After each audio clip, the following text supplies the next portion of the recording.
This is Alan Stewart with B&B Yacht Designs, and I've gotten this question a few times with regard to the powerboats like the Ocracoke 20, Ocracoke 24, and it has to do with the way the bottom planking and the chine flat interact with each other. So I'm going to show how this works really quickly, and what I'm talking about is here is the planking plan for the Ocracoke 20, and if I zoom in here to the chine flat detail, here you see the bottom planking, and there's the chine batten, and this is the aft section of the boat. So the chine flat is here, and after you plank the bottom, you glue the chine flat on, and as you move forward in the boat, the dead rise angle increases, and eventually the chine flat is intersecting the bottom planking at a sharper angle. Well, when you get all the way to the bow of the boat, the chine flat completely runs out. So the chine flat actually stops about 8 inches back from the stem. It depends on the boat, but eventually it runs out, and the reason it runs out is because the bottom planking itself has thickness, so it can't run all the way to the chine and still have the bottom and side planking meet at the stem flush. So in other words, we want a fair stem profile. So if we didn't do this, then we would have a step in the stem profile right where the side planking is coming down, and we transition to the bottom planking. So this is a picture that's provided in all the planking plans for these boats. Here you can see the end of the chine flat. The bottom is already planked, and this section here between the end of the chine flat and the tip of the stem, it has too much bottom planking because we need the side planking is going on next, and it's going to overlap the chine flat running along here. Well, when it gets to here, if it overlaps the bottom planking, then it would create here a step. So to prevent that, we're going to let in the side planking into the bottom planking, and the way we do that is by rabbeting the bottom planking. So that's described here. Rabbet the bottom planking at the bow is shown below, so that you end up with a smooth transition between the side and the bottom planking.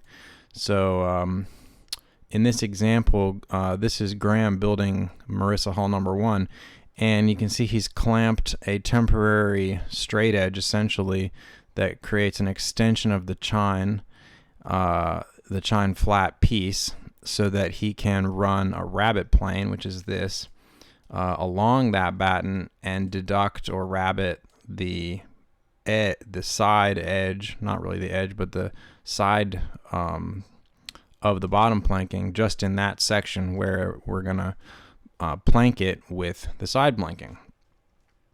So a rabbet plane is just a plane that has a flat face on the side, and it lets you cut a rabbet, which is a hard corner that you can't do with a regular plane. So we have one of these at the shop. This is a small rabbet plane that's handy, and it could do this job. It's a little bit short, but it can do other things. You also don't necessarily have to have a rabbet plane to do this.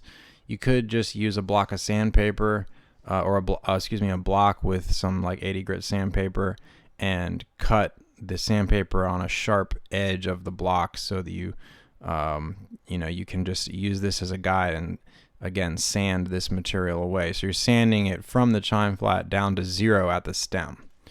So I've got another model here. So this is actually one of our Ocracoke models.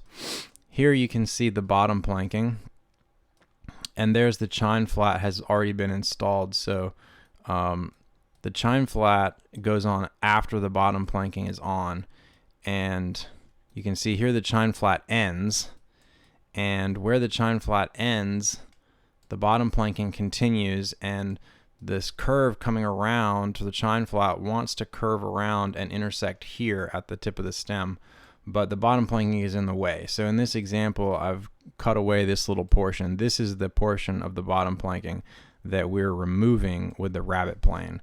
So there's a good look at the bottom planking that is being deducted or rabbeted away, and it's creating a fair curve through the outer edge of the chine flat to allow the side planking is ultimately the side planking is going to go down right here.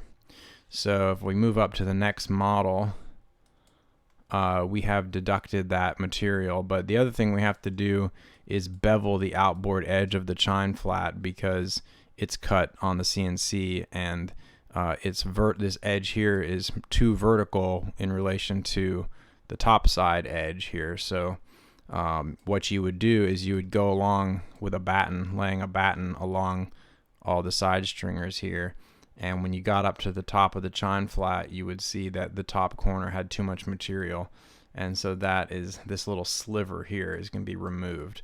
So when I remove that sliver, now the edge of the chine flat is instead of being, you know, discontinuous with this side, with this frame here, if we remove that, now it has this bevel on it. So you're running down the edge of the chine flat, beveling it to receive the side planking. So in the next example, we've done that. So we've planed that off. We've rabbeted this edge, and now you can see this face and this face, the edge of the chine flat and this rabbeted face here, those are a smooth continuation of one another. And that sets us up for the side planking. So here you see the side planking in green, 2 layers, and it's running along the chine flat, and it's coming up overlapping the edge of the chine flat. And then this portion here, I've just colored a different color to show you that that portion is now going, not landing on the chine flat itself, but actually being glued to the edge of the bottom planking. So that's what it's all about. That's what rabbeting the bottom for the side planking. That's what that means in the plans. And the last thing is, in this example, we have a 1/2 inch bottom and 2 layers of 4mm plywood for the side planking, and you can see that creates still actually a discontinuity between the side and bottom planking. There you can kind of see it because the bottom planking is thicker than the side planking. One way to fix this is to account for this difference in thickness in the actual keel, and in order to do that, the keel would actually have a step in it. So the stem profile would be coming up, up, up, up, and then here it would jump in, and you'd have a discontinuity in the keel. We don't often do that just because it's kind of complicated, and it makes it harder to fair and plane the bearding line angle. This is your bearding line here where the bevel, well, this side of the keel is not beveled, but if I look down here, this part of the keel, there's the bearding line there. It makes it a little harder to do all that to bevel the keel, so we don't often do that. And instead, the way we correct for this is we simply sand this portion of the bottom planking away and blend it until we have a fair stem. And I have a picture of that in the Outer Banks 26 plan sheet for the bottom planking. So here's that same rabbet. In fact, there you can see it in Ken's build. He's rabbeted the bottom planking there. And there's where the chine flat starts. And then over here, he's finished the side planking. And this is the area where it would be deducted because you've got an 8mm side and a 15mm bottom. So you're going to have a discontinuity here unless you blend or remove some material with a sanding board from the bottom planking. So that's what it's all about. So that's rabbeting.